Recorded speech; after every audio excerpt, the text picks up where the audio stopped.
जय हिंद दोस्तों। एनसीईआरटी प्राचीन इतिहास में कल वीडियो नंबर 1 अपलोड किए हुए थे। आज मेरा क्या होगा कि जो भी बच गया हुआ था इसमें आज पूरा कंप्लीट कर दिया जाएगा।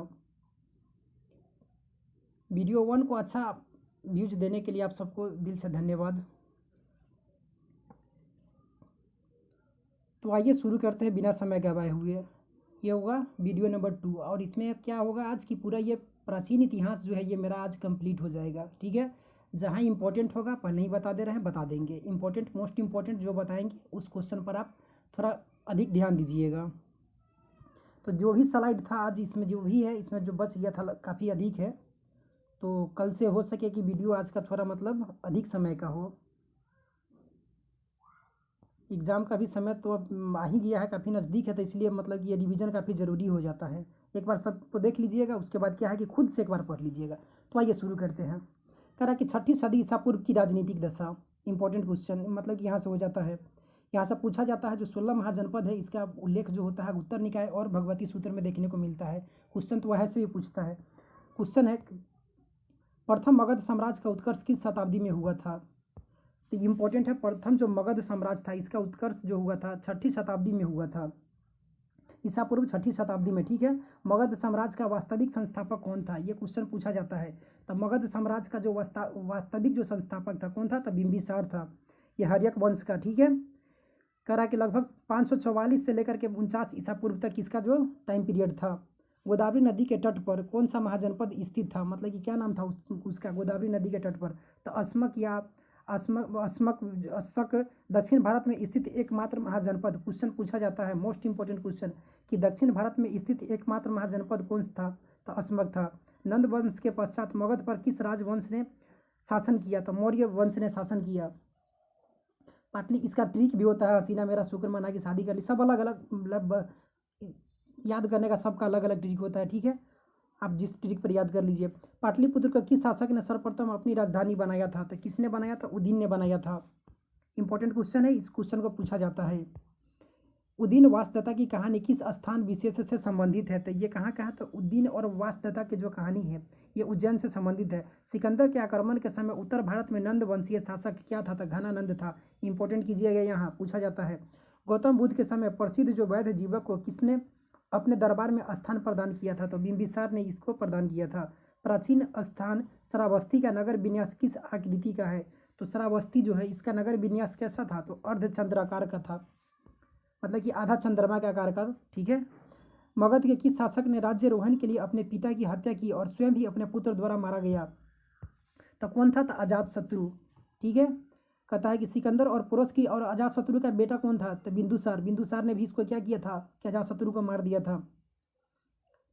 बिंबिसार का बेटा अजात शत्रु, अजात शत्रु का बेटा कौन, तो बिंदुसार। कहता है कि सिकंदर और पोरस की सेनाओं के मध्य किस नदी के तट पर युद्ध हुआ था, तो कहाँ हुआ था, तो झेलम नदी के तट पर हुआ था। सिकंदर और पोरस के बीच जो हुआ था एक झेलम नदी के तट पर हुआ था। ठीक है, किस शासक को परशुराम का दूसरा अवतार कहा जाता है, किसे कहा जाता है, तो महापद्मनंद को क्या कहा जाता है, तो परशुराम का दूसरा अवतार कहा जाता है। 16 महाजनपद और उनकी राजधानी, यहाँ से भी क्वेश्चन पूछा दिया जाता है कि कौन सा राजधानी है। एक दो नहीं पूछेगा, 4 5 दे दिया जाता है और मिलान करने के लिए बोला जाता है। क्वेश्चन ऐसा रहेगा, तो इसलिए मतलब कि सबका याद होना जरूरी हो जाता है। महाजनपद था, अंग था, इसका राजधानी कहाँ है, तो चंपा। प्राचीन नाम इसका जो मालिनी हो जाता है, जो मुंगेर का जो क्षेत्र है इसमें शामिल था। मगध गिरिव्रज यानी कि राजगिरी इसका राजधानी था, मतलब पहले गिरिव्रज था नाम राजधानी, या राजगिरी या गिरिव्रज जो भी कहिए। मल कुशीनारा पहले था, उसके बाद पावापुरी जो देवरिया जो गोरखपुर हो गया। ठीक है, काशी पड़ता है कहाँ, तो वाराणसी इसका राजधानी था। कौशल का राजधानी श्रावस्ती। अयोध्या कहाँ था, फैजाबाद में। अभी पंचाल इंपॉर्टेंट है, उत्तरी पंचाल अहिछत्र इसका राजधानी। कहीं कहीं उत्तरी पंचाल ना दे करके अहिछत्र भी दिया होता है, और दक्षिणी पंचाल ना दे करके कहाँ दिया जाता है, तो काम्पिल्य दे दिया जाता है। तो ऑप्शन में जो भी रहे देख लीजिएगा। कुरु की राजधानी इंद्रप्रस्थ, ये कहाँ का क्षेत्र था, तो मेरठ दक्षिण पूर्व जो हरियाणा का क्षेत्र। वज्जी विदेह और मिथिला का क्षेत्र किसमें शामिल था, तो वज्जी गणराज्य। ठीक है, तो विदेह और मिथिला। मत्स्य इसका विराटनगर जयपुर में इसका। ठीक है, अभी जो वर्तमान है जयपुर में विराटनगर। वत्स्य कौशाम्बी इलाहाबाद बंदा का क्षेत्र। सूरसेन मथुरा। चेदी का सोथिवती या सुक्तिमती जो भी कहिए। अस्मा का पोटन या पोटली। ठीक है, अवंती का हो जाता है उत्तरी अवंती उज्जैन, और दक्षिणी अवंती या महिष्मती गंधार का तक्षशिला जो अभी कहाँ है, वर्तमान पाकिस्तान में है। कंबोज हाटक या राजपुर कहाँ का था, ये कश्मीर का। तो सबको एक बार देख लीजिएगा, इसको याद कर लीजिएगा, ठीक है। इसमें से जो अगर पूछा जाए कि बिहार में कौन था, मतलब कि मगध में, तो एक मतलब इसमें जो था यहाँ, मतलब अभी जो वर्तमान जो बिहार है इस क्षेत्र में कौन था, तो अंग था, मगध था, और एक वज्जी, ठीक है। कहता है हर्यक वंश का अंतिम शासक कौन था, तो हर्यक वंश का अंतिम शासक पूछा जा रहा है, नागदशक है। उज्जैन का प्राचीनतम नाम क्या था, तो अवंतिका था। उज्जैन का प्राचीनतम नाम यानी कि पौराणिक नाम क्या, तो अवंतिका। सिकंदर की मृत्यु कहाँ हुई थी, तो बेबीलोन में मृत्यु हुआ था। कब, तो 323 ईसा पूर्व में। भारत पर आक्रमण कब किया था, तो 326 ईस्वी में। ग्रीक लेखकों ने किस शासक का उल्लेख अग्रमिज और जैंद्रमिज के नाम से किया है, तो घनानंद को ही किया है ग्रीक लेखक ने। सिकंदर के समकालीन यूनानी लेखक का विवरण, मतलब सिकंदर जिस समय था उस समय जो समकालीन लेखक किसका, तो अरिस्टोबुलस से। ये कब आया था, इसका जो समय था 327 से 326 ईसा पूर्व। इसका जो युद्ध का रचना है, प्रमुख रचना युद्ध का इतिहास लिखा था। एरियन और प्लूटार्क को अपनी रचनाओं का आधार बताया था ये। ओनोसेक्रिटस 327 से 326 ईसा पूर्व। सिकंदर का जीवनी जो लिखा था किसके द्वारा लिखा गया, तो ओनोसेक्रिटस के द्वारा। सिकंदर की जीवनी ये प्रमुख रचना है इसका। यह जहाजी बेड़े का चालक था, क्या था, तो ये जहाजी बेड़े का जो चालक था कौन था, तो ओनोसेक्रिटस जो था। सिकंदर को जो जहाज था इसका जहाजी जो बेड़े का ये चालक था।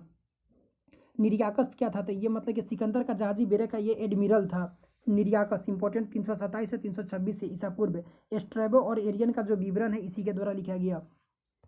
कह रहा है कि जैन ग्रंथ, बौद्ध ग्रंथ अगुत्तर निकाय, क्वेश्चन पूछा जाता है छपने वाला क्वेश्चन, तो अगुत्तर निकाय और भगवती सूत्र। जैन ग्रंथ जो हो जाता है ये भगवती सूत्र हो जाता है। इसमें क्या है, तो 16 महाजनपदों का उल्लेख मिलता है। मोस्ट इंपॉर्टेंट क्वेश्चन में इसे शामिल कीजिएगा।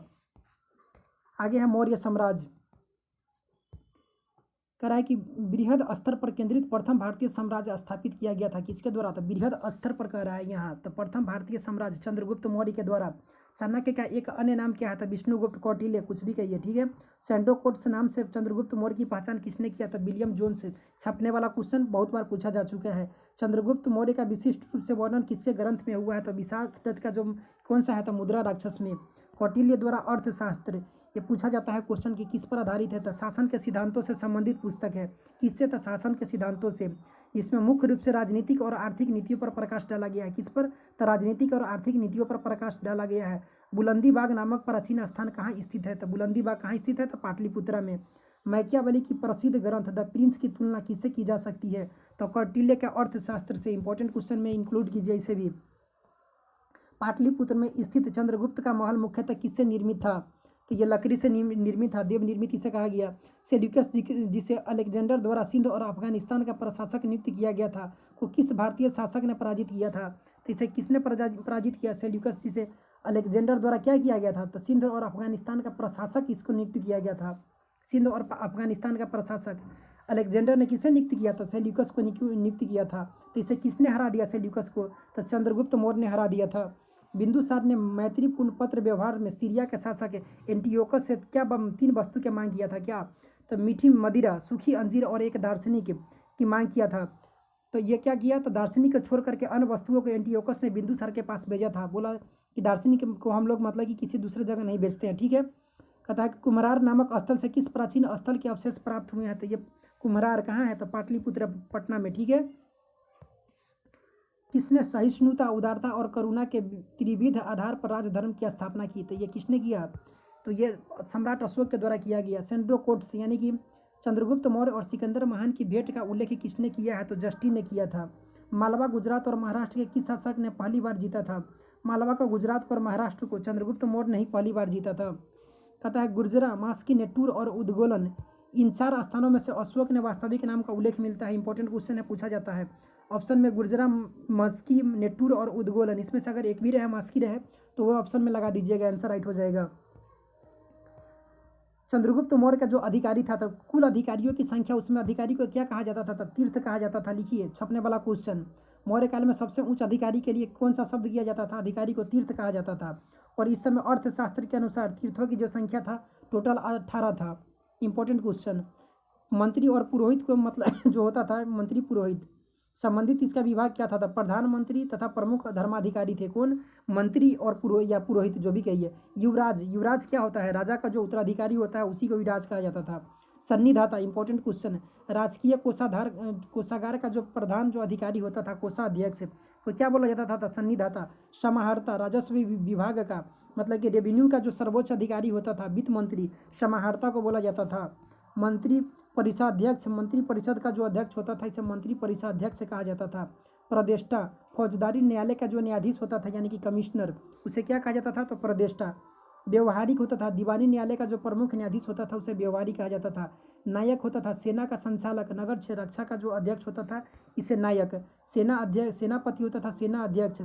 सर्वोच्च सैन्य कमांडर को सेनापति कहा जाता था। अंतर्वर्षिक जो होता था, सम्राट का जो अंगरक्षक होता था, सेना का प्रधान अधिकारी। अंतर्वर्षिक मतलब ये सेना का। कर्मांतिक मतलब, और सम्राट का जो होता था अंगरक्षक का, सेना का प्रधान अधिकारी, ठीक है। कर्मांतिक होता था उद्योग धंधों और कारखानों का प्रधान निरीक्षक, उद्योग जो अध्यक्ष होता था कर्मांतिक कहा जाता था। प्रशस्ता होता था राजकीय आज्ञाओं को लिपिबद्ध करने तथा राजकोषीय दस्तावेजों को सुरक्षित करने वाला कौन होता था? प्रशस्ता होता था। इंपॉर्टेंट, इस पर ध्यान दीजिएगा। प्रशस्त्र, प्रशस्त्र पर एक तरफ से क्या हो गया? तो राजकीय दस्तावेज हो गया, सुरक्षित रखने वाला हो गया ये। दंडपाल, सैन्य सामग्री का प्रबंध करने वाला प्रमुख अधिकारी दंडपाल। देखिए इसमें सैन्य सामग्री का, इसमें मतलब कि ऑप्शन कुछ दे देगा तो यहाँ तक थोड़ा मतलब कि ध्यान से दीजिएगा इस क्वेश्चन पर। दंडपाल, सैन्य सामग्री का प्रबंध करने वाला प्रमुख अधिकारी क्या था? तो ये दंडपाल था। दुर्गपाल, दुर्ग मतलब क्या होता है? तो देश के भीतरी दुर्गों का प्रबंधक जो हो गया दुर्ग। दुर्ग मतलब किला नहीं होता है। अंतपाल मतलब कि सीमावर्ती दुर्गों का रक्षक जो होता था ये अंतपाल होता था। 8वीं क्वेश्चन पूछा गया है बहुत बार। वन विभाग का सर्वोच्च अधिकारी जो होता था इसे 8वीं कहा जाता था। द्वारिक जो होता था राजमहल का प्रबंध और देखरेख करने वाला द्वारिक होता था। नागरक होता था, नगर का सर्वोच्च अधिकारी को नागरक कहा जाता था। क्या कहा जाता था? तो नागरक कहा जाता था। मौर्यकालीन अधिकारी पटवा अध्यक्ष का मुख्य कार्य क्या था? तब पटवा अध्यक्ष किससे था? तब ये था नाप तौल का अधिकारी था। इंपॉर्टेंट क्वेश्चन पूछा जा चुका है। किस मौर्य दक्कन की विजय शासक ने प्राप्त की थी? मतलब कि किस मौर्य दक्कन की विजय शासक ने प्राप्त की थी? तो चंद्रगुप्त मौर्य ने। यह किस अभिलेख से प्रमाणित होता है कि चंद्रगुप्त मौर्य का प्रभाव पश्चिम भारत पर भी था? तो रुद्रदामन के जूनागढ़ अभिलेख से। Important question. चंद्रगुप्त मौर्य अपने जीवन के अंतिम दिनों में श्रवण बेलगोला चले गए, जहां उन्होंने संलेखना विधि कहा जाता है, मतलब कि जैन विधि जो होता है उपवास के द्वारा क्या किया था? अपना प्राण त्याग दिया। Important question. मगध साम्राज्य में रज्जुक किसे कहा जाता है? तो रज्जुक जो होता है मौर्य शासन में भूमि जो मापक अधिकारी होता था इसे रज्जुक कहा जाता था। इंपॉर्टेंट क्वेश्चन है। ब्राह्मी लिपि में प्रथम पहचान, यहाँ से मौर्य वंश से क्वेश्चन पूछा जाता है। यहाँ से मौर्य लिपि की प्रथम पहचान किस पर उत्कीर्ण अक्षरों से की गई है? तो पत्थर के पट्टियों पर। सम्राट अशोक का शिलालेख शहबाज गढ़ी, ये कहाँ से है? तो शहबाज गढ़ी जो है ये कहाँ? पेशावर पाकिस्तान में है, प्राप्त हुआ। अशोक के शिलालेखों में प्रयुक्त भाषा क्या था? तो प्रयुक्त जो भाषा था क्या था? तो प्राकृत भाषा था। अशोक का अभिलेखों और खोजकर्ता,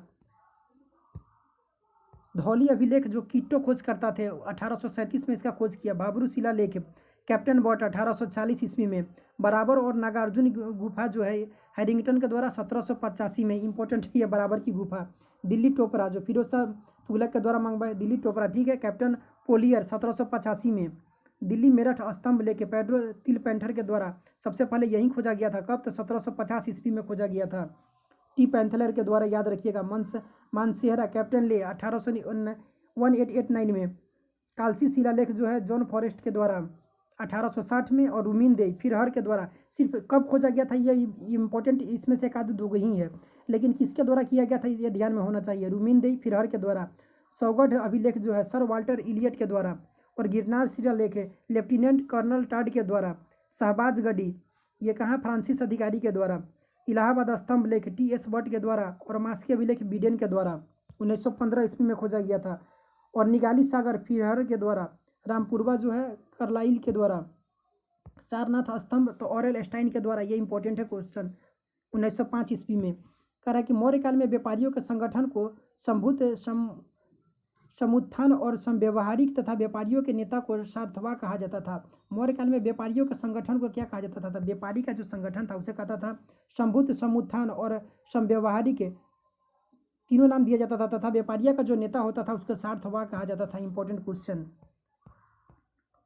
अशोक ने बौद्ध होने के बाद भी धर्म मतलब कि हिंदू धर्म में आस्था नहीं छोड़ी, इसका प्रमाण किससे मिलता है? तो देवनाम प्रिय जो उसका जो उपाधि लिया गया था, देवनाम प्रिय प्रियदर्शी का जो उपाधि लिया था, यानी कि क्या होता था? देवों का प्यारा, उपनाम से इसे पता चलता है कि क्या था? मतलब कि हिंदू धर्म में आस्था नहीं छोड़ा था। प्राक अशोक ब्राह्मी लिपि का पता किस स्थान से चलता है? तो श्रीलंका का स्थित जो अरुणाधापुर है यहाँ से। सारनाथ स्तंभ निर्माण किसने करवाया था? तो किसके द्वारा? था अशोक ने। भारतीय उपमहाद्वीप का प्रथम शासक कौन था जिसने अभिलेखों के माध्यम से शासनादेश जारी किया? तो यह कौन था? तो अशोक ही था, जिसने कौन अभिलेख के माध्यम से, मतलब कि शासन का जो आदेश होता है क्या क्या पालन करना चाहिए कैसे, तो ये सब मतलब कि शिलालेख अभिलेखों के द्वारा क्या किया? तो ये प्रथम बार किसके द्वारा था? अशोक के द्वारा ही। वह कौन सा स्तंभ है जिसे अशोक ने स्वयं को मगध का सम्राट मतलब कि बताया था? तब काफ़ी भावुक हो गया था, याद रखिए। भावुक हो गया था, क्या किया? अपने आप को बताया था कि हम सम्राट हैं, ठीक है। तो भाबरू स्तंभ जो राजस्थान में है। ब्राह्मी लिपि में लिखे अशोक के शिलालेखों को सर्वप्रथम जेम्स प्रिंसेप ने पढ़ने में सफलता ये प्राप्त की थी, ठीक है। इंपॉर्टेंट क्वेश्चन कल भी बताए हुए थे। अशोक ने किस शिलालेख अभिलेख में धम्म महापात्रों की नियुक्ति की सूचना मिली है? था 5वें बृहद शिलालेख से। गुर्जरा लघु शिलालेख कहाँ स्थित है? तो मध्य प्रदेश के दतिया जिले में स्थित है। मौर्य काल में भूमि कर जो कि राज्य की आय का प्रमुख स्रोत था किस अधिकारी द्वारा एकत्रित किया जाता था? सीता अध्यक्ष द्वारा। नल से बनी हलिया जो देखे थे पहले पढ़े थे ना, अब इसमें मतलब कि मौर्य काल में सीता अध्यक्ष सब जगह अलग अलग हो जाता है। तो इसमें क्या होता था? आय का प्रमुख स्रोत है किस अधिक भूमि कर था ये अधिकारी द्वारा जो ये एकत्रित किया जाता था उसे सीता अध्यक्ष द्वारा, ठीक है।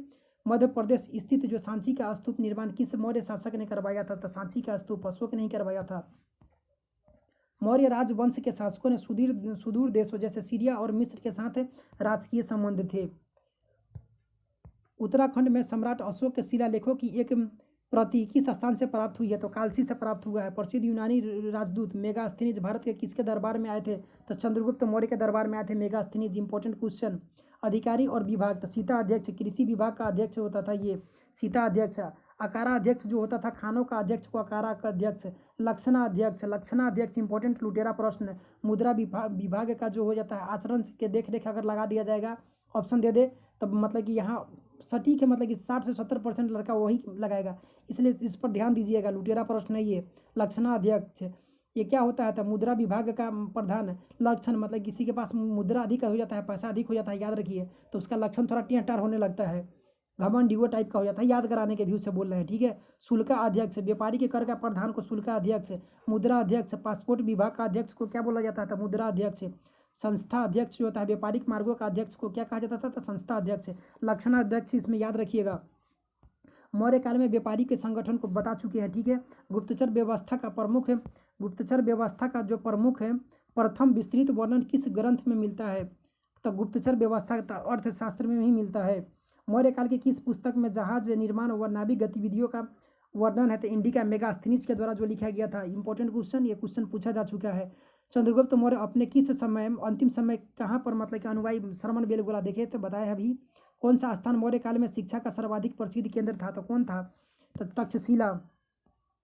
गाँव में कहाँ पड़ता है अभी वर्तमान तक्षशिला? आप लोग बताइए कमेंट बॉक्स में। गाँव के शासन को स्वायत्त शासी पंचायतों के माध्यम से संचालित करने की व्यवस्था का सूत्रपात किस वंश ने किया था? तो मौर्यों ने किया था। कहता है कि गाँवों का जो शासन है उसके स्वायत्त शासी पंचायतों के माध्यम से संचालित करने की व्यवस्था का सूत्रपात किसके द्वारा? तो मौर्यों ने किया था।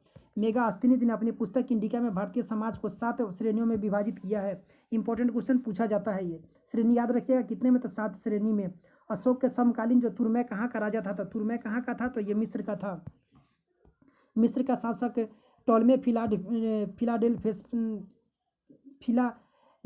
के साथ अशोक के राजनीतिक संबंध थे, संभवतः इसी का तुर्मै कहा गया है। किसे? तो फिलाडेल्फस को ही तुर्मै कहा गया है। चंद्रगुप्त मौर्य और अशोक दोनों का एक साथ उल्लेख किसके अभिलेख में किया गया है? तो महाक्षत्रप रुद्रदामन का जूनागढ़ अभिलेख में किया गया है। तो चंद्रगुप्त मौर्य और अशोक दोनों का, तो महाक्षत्रप रुद्रदामन का जो जूनागढ़ अभिलेख है उसमें। कहता है कि भाग और बलि किसके प्रमुख है? तो राजस्व के ये कर था, एक प्रकार का क्या था? तो ये राजस्व का स्रोत था। गिरनार क्षेत्र में एक झील का निर्माण किस शासक ने करवाया था? तो गिरनार क्षेत्र में कौन करवाया था? चंद्रगुप्त मौर्य ने। कौशाम्बी तथा प्रयाग के स्तंभों में अशोक की रानी कौरवाकी द्वारा दान दिए जाने का उल्लेख मिलता है। इसे रानी का अभिलेख भी कहा जाता है। किसे? तो कौशाम्बी तथा प्रयाग के स्तंभों को रानी का अभिलेख भी कहा जाता है। तो अशोक की जो रानी थी क्या था? कौरवाकी, इसके द्वारा दान दिए जाने का उल्लेख मिलता है। कहता है कि प्राचीन भारत के किस ग्रंथ में पति द्वारा परित्यक्त पत्नी के लिए विवाह विच्छेद की अनुमति दी गई है? तो अर्थशास्त्र में ही है। कलिंग युद्ध का विजय तथा क्षत्रियों का वर्णन ये पूछा जाता है क्वेश्चन। क्षत्रियों का वर्णन मतलब कि है किसमें? कलिंग युद्ध 13वें शिलालेख में देखने को मिलता है। अशोक के अभिलेख से दक्षिण भारत के दक्षिण राज्य के अतिरिक्त सभी दक्षिणी राज्यों का उल्लेख प्राप्त हुआ है। किस दक्षिणी, तो सातवाहन को छोड़ करके अशोक के शिलालेख में किस दक्षिणी राज्य के अतिरिक्त, तो सातवाहन का इसमें उल्लेख नहीं है। अंतिम मौर्य सम्राट कौन था, तो बृहद्रथ था। मौर्यों के जल संसाधन व्यवस्था की जानकारी किस अभिलेख से प्राप्त होती है, तो रुद्रदामन का गिरनार अभिलेख से प्राप्त होता है। अशोक का समकालीन मिस्र का राजा कौन था, तो अलेक्जेंडर था। ठीक है। अशोक ने अपने राज्याभिषेक के 8वें वर्ष यानी कि 261 बीसी में कलिंग पर आक्रमण कर उसे क्या किया था, तो विजय प्राप्त कर लिया था। उसके बाद इसका हृदय परिवर्तन हो गया। सेल्यूकस निकेटर जिसे चंद्रगुप्त ने अफगानिस्तान प्राप्त किया था, वो कहाँ का शासक था, तो अभी देखे ना, सीरिया बेबीलोन। ठीक है। अशोक के पश्चात देवनाम प्रिय की उपाधि किसने धारण किया था, तो उसका जो पुत्र दशरथ के द्वारा किया गया। अशोक की उपाधि या अशोक मतलब कि इसका कहाँ का स्रोत है, इसमें अशोक नाम कहाँ देखने को मिला था, मास्की के लघु शिलालेख में अशोक नाम। देवनाम प्रिय जो ये कहाँ मिला था, गुर्जरा लघु शिलालेख में देखने को मिला। अशोक मौर्य रुद्रदामन का जूनागढ़ अभिलेख में, यहाँ से क्वेश्चन बनता है, इंपॉर्टेंट है सभी। प्रियदर्शी राजा तब बराबर गुफा लेख में देखने को मिला। प्रियदर्शी राजा मगध भाबरू बैराट जो है लघु शिलालेख में। प्रियदर्शी राजा मगध जो है बाबरू बैराट में, और प्रियदर्शी राजा दे देखा था कंधार बृहत शिलालेख दीपवंश महावंश में। अशोक वर्धन पुराण में देखने को मिलता है। ठीक है। और राजा अशोक नेटूर लघु शिलालेख में। राजा अशोक देव नाम प्रिय तो उद्गोलन लघु शिलालेख में। इंपॉर्टेंट है, इसे सारा इंपॉर्टेंट है, एक बार और देख लीजिए ये सबको। ठीक है। इसमें से देवनाम प्रिय जो है ये राजा अशोक ये गुर्जरा में मिलता है। ठीक है। अशोक मास्की में। अशोक मौर्य रुद्रदामन जूनागढ़ का। प्रियदर्शी राजा बराबर गुफा लेख में। प्रियदर्शी राजा मगध दे देगा तो बाबरू में। ठीक है। और प्रियदर्शी राजा तो कंधार बृहत शिलालेख दीपवंश महावंश में। अशोक वर्धन पुराण में। इंपॉर्टेंट क्वेश्चन है, पूछा जाता है। राजा अशोक नेटूर लघु शिलालेख में। राजा अशोक देवनाम प्रिय उद्गोलन लघु शिलालेख में। अशोक ने अपने पिता बिंदुसार के शासनकाल में किस क्षेत्र में विद्रोह का दमन किया, तो अशोक ने अपने पिता बिंदुसार के शासनकाल में किस क्षेत्र में विद्रोह का दमन किया था, तो तक्षशिला में। अपने ऊपर आश्रित बच्चों और पत्नी की समुचित व्यवस्था किए बिना भिक्षु बनने वालों के लिए किसे दंड का प्रावधान है, तो कौटिल्य मतलब कहता है अपने ऊपर आश्रित बच्चों और पत्नी की समुचित व्यवस्था किए बिना मतलब कि भिक्षु बनने वालों के लिए दंड का प्रावधान है, तो यह कौटिल्य में कहाँ है, तो प्रावधान है, तो कौटिल्य के अर्थशास्त्र में ऐसा का बताया गया है। खरोष्टी लिपि की उत्पत्ति किससे हुई, तो अरमाइक भाषा में हुआ था। कौटिल्य किसके प्रधानमंत्री थे, तो चंद्रगुप्त मौर्य के प्रधानमंत्री थे। मौर्य के पश्चात भारत की उत्तर पश्चिम सीमा पर किसका अधिकार हुआ, तो बैक्ट्रियन शासक का अधिकार हो गया। मौर्य शासन व्यवस्था में रूप दशक क्या था, तो यह सिक्कों का निरीक्षक अधिकारी होता था। वह मौर्य राजा जो अमित्रघात के नाम से जाना जाता है कौन है, तो बिंदुसार ही है। अमित्रघात के नाम से जाना जाता है कौन, तो बिंदुसार। मौर्य काल की जो मुद्रा है, इन काल में चांदी और तांबे के सिक्के का मतलब कि उल्लेख मिलता है। ठीक है। मौर्य काल में तो चांदी के सिक्कों का पन, अर्धपन, पाद और अष्टभाग कहा जाता था। किसे, तो चांदी के सिक्के को याद रखिएगा। मुद्रा से मतलब कि कॉइन से, यहाँ से मुद्रा से क्वेश्चन पूछा जाता है। तो चांदी के सिक्कों का क्या था, तो पन था, अर्धपन है, पाद है और अष्टभाग है। प याद रखिए और ठीक है।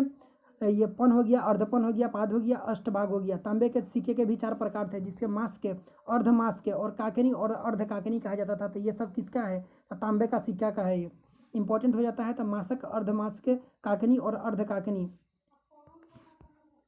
मौर्य उत्तर काल यानी कि मौर्य के बाद का जो काल है मौर्य उत्तर, इसके बाद का यानी कि सिमु की किस वंश का संस्थापक तथा सातवाहन वंश का। आंध्र के सातवाहन राजाओं की सबसे लंबी सूची किस पुराण में मिलता है, आंध्र के सातवाहन राजाओं की सबसे लंबी जो सूची मिलता है मत्स्य पुराण, कल बताए थे। मत्स्य पुराण किससे आता है, आंध्र के सातवाहन से। कल भी क्वेश्चन आया हुआ था। सातवाहनों की राजधानी कहाँ थी, तो अमरावती में थी। सातवाहन काल का सर्वश्रेष्ठ शासक कौन था, तो गौतमीपुत्र सातकर्णी था। ये इंपॉर्टेंट है क्वेश्चन। गौतमीपुत्र सातकर्णी ने वेनकटक स्वामी की उपाधि धारण की। किसका था, वेनकटक स्वामी की उपाधि धारण तथा वेनकटक नामक नगर की स्थापना किया था। इसे वेदों का आश्रय कहा गया है। इसे किसे, तो वेनकटक नगर को वेदों का आश्रय कहा गया है। कुषाण शासक कनिष्क का राज्याभिषेक कब हुआ था, तो कुषाण शासक 78 ईस्वी में। तो शक संवत इसी समय प्रारंभ हो गया था। उत्तर तथा उत्तर पश्चिमी भारत के सर्वाधिक संख्या में तांबे के सिक्के किसने जारी किए थे, कुषाणों ने तांबे के सिक्के अधिक सबसे ज़्यादा जारी किया था। विक्रम और शक संवत में कितने वर्षों का अंतर है, तो 135 वर्ष का अंतर है। एक 78 एक हो जाता है 58 या 52, देख लीजिएगा, ध्यान में नहीं आ रहा है, 58 ही है शायद। मौर्य के बाद दक्षिण भारत के सबसे प्रभावशाली राज्य कौन था, तो सातवाहन ही था। मौर्य के बाद दक्षिण भारत का सबसे प्रभावी जो था ये कौन था, तो सातवाहन वंशी था। कहता है कि शुंग वंश के बाद किस वंश ने भारत पर कब्जा किया था? कनव वंश ने। कनिष्क को किस चीनी जनरल ने पराजित किया?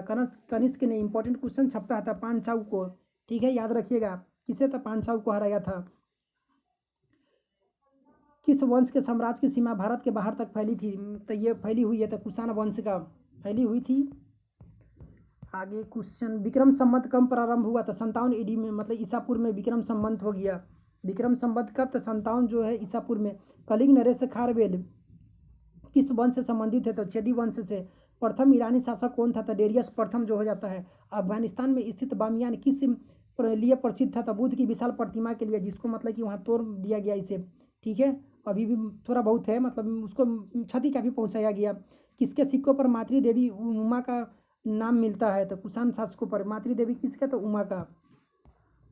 चतुर्भुजी विष्णु किसने चलाया था? विष्णु के सिक्के, मतलब चतुर्भुज जो भुजी जो विष्णु के सिक्के था, ये हुबिस के द्वारा चलाया गया था। बुद्ध का अंकन किसके सिक्कों पर हुआ है? तो कनिष्क के सिक्कों पर हुआ है। धौय सिक्कों पर किस देवता का चित्रांकन है? तो कार्तिकेय का है। भारतीय और यूनानी यानी कि ग्रीक कला शैली के सम्मिश्रण को गांधार शैली के नाम से जाना जाता है। भारतीय और यूनानी जो था, ग्रीक, इस दोनों का जो सम्मिश्रण, इसे किस नाम से जाता था? गांधार शैली के नाम से जाना जाता है। प्राचीन भारत का सर्वप्रथम सोने के सिक्के किसने जारी किया था? कुषाणों ने ही क्या किया था? तो सोने के सिक्के जारी किया था। और कहता है कि तांबा के सर्वाधिक सिक्के इसी के द्वारा मतलब कि किया गया था। किसके द्वारा? तो कुषाणी के द्वारा। कनिष्क का राजवैद्य कौन था? तो चरक था। इंपॉर्टेंट क्वेश्चन है, ये क्वेश्चन पूछा जाता है। कनिष्क किस संप्रदाय से संबंधित था? तो महायान से था। बौद्ध संप्रदाय जो महायान हीनयान था ना, तो कनिष्क जो था ये महायान से था। किस राजवंश ने हत्या करके सत्ता अपनाई तथा जिसका अंत भी हत्या के द्वारा ही हुआ, मतलब कि उसका अंत तो शुंग वंश का। भारत में यूनानी शासकों में से किसकी स्मृति भारतीय साहित्यिक ग्रंथों में सर्वाधिक सुरक्षित है? तो मीनांडर का। सॉरी। मौर्य उत्तरकालीन विदेशी आक्रमणकारी, इसमें सबसे पहले इसका क्रम याद रखिएगा। तो हिंद यूनानी शक पार्थियन को, मतलब कि पल्लव और कुषाण, ये क्रम याद रखिएगा। ये क्रम दे देता है कि सबसे पहले ये तो कौन? तो हिंद यूनानी शक या सिदियन, पार्थियन जिसको पल्लव भी कहा जाता था, और कुषाण। तो ये क्रम चारों याद होना चाहिए, कभी कभी यहीं से दे दिया जाता है। कहता है कि भारत मौर्य उत्तरकालीन में, मतलब कि मौर्य के उत्तर के काल में, इसका मतलब 100 कब? तो हिंद यौवन 190 ईसापुर में हुआ है। इसे मूल निवास कहाँ था? तो बैक्टीरिया अफगानिस्तान का था। सर्वाधिक प्रसिद्ध इसका शासक कौन था? तो मीनांडर और मिलिंद शाकल। और इसका राजधानी जो विशेष, तो वर्तमान जो इसका राजधानी कहाँ था? तो सियालकोट में। और शक आया उसके बाद 90 ईसापुर में। सीरिया ईरान का ये निवासी था। नहपान इसका मतलब कि सब सर्वाधिक प्रसिद्ध शासक कौन था? तो शक का नहपान। महाराष्ट्र के प्रांत प्राप्त अभिलेखों तथा सातवाहन अभिलेखों में इसका उल्लेख मिला हुआ है। उसके बाद पल्लव आया, पहली शताब्दी ईसा पूर्व के अंत तक। पर्थिया या ईरान का था। पर्सिया और गोडो फर्निज जो था, ये किसका था? पल्लव वंश। इसका पर्सियाई या पल्लव का सर्वाधिक प्रसिद्ध शासक कौन था? गोडो फर्नांडीज। बेग्राम अफगानिस्तान में बड़ी संख्या में इसके सिक्के मिले हैं। कहाँ? तो बेग्राम जो अफगानिस्तान में है। ये पल्लव वंश का, मतलब कि यहाँ का काफ़ी सिक्का अधिक मिला। कुषाण आया उसके बाद में 15 ईस्वी में, मतलब कौन आया था? कुषाण आया। चीनी या तुर्कमेनिस्तान का था ये, तुर्कमेनिस्तानी था। चीन और कनिष्क का सब सर्वाधिक, जो कुषाण में सर्वाधिक जो मतलब शक्तिशाली जो शासक था कौन था? कनिष्क। उज्जैनी, वर्तमान जो उज्जैन का क्षेत्र, पुरुषपुर, वर्तमान पाकिस्तान तक इसका मतलब था। आक्रमणकारियों का जो क्रम है, ये इंपॉर्टेंट क्रम है, इस क्रम को याद होना चाहिए। हिंद यूनानी, मतलब कि हिंद यवन, शक हो गया, पल्लव हो गया, कुषाण हो गया। सर्वप्रथम सोने के सिक्के जारी करने का श्रेय कुषाण शासक बीम कडफिसेस को दिया जाता है। इंपॉर्टेंट क्वेश्चन, ये क्वेश्चन पूछा जाता है। सर्वप्रथम सोने के सिक्के जारी करने का किसे तब कुषाण शासक, किसे तब भीम कडफिसेस को दिया जाता है। आगे है गुप्त काल, ठीक है। कह रहा है कि गुप्त राजवंश का प्रथम शासक कौन था? तो गुप्त राजवंश का जो प्रथम शासक था कौन था? तो श्रीगुप्त था। नगरों का क्रमिक पतन मतलब किस एक काल की महत्वपूर्ण विशेषता थी? इंपॉर्टेंट क्वेश्चन पूछा जाता है। तो गुप्त काल के। प्राचीन भारत में किस वंश का शासन काल स्वर्ण युग यानी कि गोल्डन एज कहा जाता है? तो गुप्त वंश का ही कहा जाता है। गुप्त वंश के किस अवधि तक शासन किया था? 275 से लेकर के 550 ईस्वी तक। भारत का नेपोलियन समुद्रगुप्त को कहा जाता है। इंपॉर्टेंट क्वेश्चन बहुत बार पूछा जा चुका है। समुद्रगुप्त प्रथम गुप्त शासक था जिसने परम भागवत की उपाधि धारण की। कौन? तो समुद्रगुप्त प्रथम। क्या उपाधि धारण किया था? परम भागवत की उपाधि धारण की। इसके बाद चंद्रगुप्त जो शासक चंद्रगुप्त द्वितीय ने भी क्या? तो परम भागवत की धारण उपाधि किया था। प्रथम कौन था? तो चंद्रगुप्त प्रथम था, समुद्रगुप्त प्रथम, सॉरी। उसके बाद द्वितीय चंद्रगुप्त, जिसे विक्रमादित्य के भी उपाधि धारण किया था। गुप्त संवत की स्थापना किस शासक ने किया था? तो गुप्त संवत पूछा जाएगा तो चंद्रगुप्त प्रथम के द्वारा। किस गुप्त राजा का एक अन्य नाम देवगुप्त है? तो चंद्रगुप्त द्वितीय का नाम देवगुप्त। गुप्त काल में उत्तर भारतीय व्यापार किस पतन से संचालित होता था? उत्तर भारतीय कह रहा है तो ताम्रलिप्ति से। इलाहाबाद स्तंभ अभिलेख प्रयाग प्रशस्ति से समुद्रगुप्त के शासनकाल तथा सैन्य अभियान के विशेष के जानकारी में मिलता है। तो इलाहाबाद का जो क्या है तब ये स्तंभ है, क्यों कौन सा? था प्रयाग प्रशस्ति अभिलेख। इसके समुद्रगुप्त के शासनकाल का इसमें वर्णन तथा सैन्य अभियान के बारे में इसमें जानकारी मिलता है। किस गुप्त शासक ने सर्वप्रथम सिक्के जारी किए थे? तो चंद्रगुप्त प्रथम ने ही किया था। देखें अभी गुप्तकालीन स्वर्ण मुद्रा को क्या कहा जाता था? तो दिनार कहा जाता था। इंपॉर्टेंट क्वेश्चन छपने वाला क्वेश्चन है। दिल्ली के कुबत उल इस्लाम मस्जिद के प्रांगण में स्थित प्रसिद्ध लौह स्तंभ किसकी स्मृति में बनाया गया है? तो चंद्रगुप्त विक्रमादित्य यानी कि द्वितीय जो था इसी की स्मृति में कुबत उल इस्लाम मस्जिद कहाँ का? तो दिल्ली की जो कुबत उल इस्लाम मस्जिद के प्रांगण में स्थित है। कौन? तो लौह स्तंभ किसकी? तो चंद्रगुप्त द्वितीय के। कहता है कि किस शासक के शक विजेता कहा जाता है? तो शक विजेता किसे कहा जाता है? तो चंद्रगुप्त द्वितीय को ही कहा जाता है शक विजेता। गुप्त शासकों का प्रमुख उपाधियां जो है इंपॉर्टेंट है, यहाँ से याद कर लीजिएगा। श्रीगुप्त का उपाधि आदिराज महाराज किसका? तो श्रीगुप्त का। चंद्रगुप्त द्वितीय का विक्रमादित्य विक्रमांक। उसके आगे स्कंदगुप्त शक्रादित्य और शक्रोपम। स्कंदगुप्त का शक्रादित्य पूछा जाता है, किसका उपाधि है? तो स्कंदगुप्त। समुद्रगुप्त पराक्रमांक का है। आगे है कुमारगुप्त प्रथम। कुमारगुप्त का महेंद्रादित्य और चंद्रगुप्त प्रथम जो ने जो उपाधि धारण किया था महाराजा धीराज के उपाधि धारण किया। कौन? तो चंद्रगुप्त प्रथम के द्वारा। मध्य प्रदेश के रीवा जिले में स्थित सूपिया के लेख में गुप्त वंश को घटोत्कच वंश भी कहा गया है। क्या? तो मध्य प्रदेश का जो रीवा में स्थित जो सूपिया का लेख है इसमें गुप्त वंश को क्या कहा गया था? घटोत्कच वंश भी कहा गया है। गुप्तकालीन अधिकारी यहाँ भी मतलब कि सेना महासेनापति, सेना का सर्वोच्च अधिकारी को क्या कहा जाता था? महासेनापति कहा जाता था। रण भंडागारिक जो होता था सेना का आवश्यकताओं की पूर्ति करने वाला अधिकारी होता था, उसे रण भंडागारी कहा जाता था। महासंधि विग्राहक युद्ध और शांति का जो प्रधान होता था महासंधि, मतलब कि संधि कब किया जाता है? युद्ध और शांति के समय में। महाभंडागारी अधिकृत जो होता था यह राजकीय कोष का प्रधान होता था। ठीक है। महाअक्षपटलिक जो होता था विलेख विभाग का जो प्रधान होता था। थोड़ा टेढ़मेढ़ नाम है लेकिन क्वेश्चन यहाँ से बनता है। ठीक है। सर्वाध्यक्ष महाअक्षपटलिक जो होता था, अक्षपटलिक मतलब कि अभिलेख विभाग का प्रधान। सर्वाध्यक्ष जो होता था केंद्रीय सचिवालय का प्रधान क्या होता था? तो सर्वाध्यक्ष होता था। महाप्रतिहार जो होता था राजप्रसाद का मतलब कि राजप्रसाद का मुख्य सुरक्षा अधिकारी होता था महाप्रतिहार। ध्रुवीकरण जो होता था भूमि कर पर कर वसूलने वाला जो विभाग का सर्वोच्च अधिकारी होता था ध्रुवाधिकरण। अग्रहारिक जो होता था दान विभाग का प्रधान को क्या कहा जाता था? अग्रहारिक। महाबलाधिकृत होता था सेना बलाधिकृत, मतलब इसमें नाम में ही है सेना का सेनापति सर्वोच्च अधिकारी होता था। महादंड नायक न्यायाधीश को कहा जाता था। दंडपाशिक पुलिस विभाग का सर्वोच्च अधिकारी होता था दंडपाशिक। विनय स्थिति स्थापक शिक्षा अधिकारी को कहा जाता था विनय स्थिति स्थापक। इंपॉर्टेंट है। ठीक है। इसमें से क्वेश्चन महासंधि विग्राहक भंडागार ये सब जो है सर्वाध्यक्ष है, सब इंपॉर्टेंट है। एक बार देख लीजिएगा और फिर से ठीक है पढ़ लीजिएगा। गुप्त काल में क्योंकि बहुत है दोबारा मतलब कि पढ़ेंगे तो काफ़ी समय लग जाएगा। गुप्त काल में अपनी आयुर्विज्ञान विषयक रचना के लिए कौन प्रसिद्ध था? तो कौन था आयुर्विज्ञान के लिए? तो सुश्रुत। चंद्रगुप्त के नवरत्न में कौन फलित ज्योतिष में संबंधित है? तो छपनक जो था ये इंपॉर्टेंट क्वेश्चन है। फलित ज्योतिष से मतलब कि ये था चंद्रगुप्त द्वितीय 375 से 415 ईस्वी तक इसका टाइम पीरियड था। क्या कह रहा है कि स्वयं एक विद्वान तथा विद्वानों का आश्रय रहता था। कौन? तो चंद्रगुप्त द्वितीय। इसके दरबार में 9 विद्वानों का एक इससे क्या कहा जाता था? तो नवरत्न कहा जाता था कि समूह रहता था 9 विद्वाने का। इसमें कालिदास धनवंतरी छपनक शंकु बेताल भट्ट अमर सिंह घटकप्पर वराह मिहिर और वर रुचि जैसे विद्वान थे। ठीक है। शक और गुप्त संबंधों के मध्य कितना अंतर है? तो शक और गुप्त के बीच में कितना अंतर है? तो 242 वर्ष का अंतर हो जाता है। गुप्तकालीन रजत जो चांदी की मुद्राओं के क्या नाम दिया गया? तो इसको मतलब कि गुप्तकालीन जो सिल्वर का जो था इसे रूपक कहा गया। कुमारगुप्तकालीन मंदसौर अभिलेख में किस श्रेणी का उल्लेख किया गया है? तो तंतुवाय श्रेणी का। ठीक है। मंदसौर अभिलेख में किस श्रेणी के उल्लेख है? तो तंतुवाय। गुप्त काल की कृषि व्यवस्था का महत्वपूर्ण लक्षण क्या था? तो सामंतवाद का जो इसमें क्या हुआ था? इसमें प्रारंभ हो गया सामंतवाद। जैसे कि उद्योग मतलब पूंजीपति जमींदारों का ये इसमें क्या हो गया? मतलब कि उद्भव हो गया।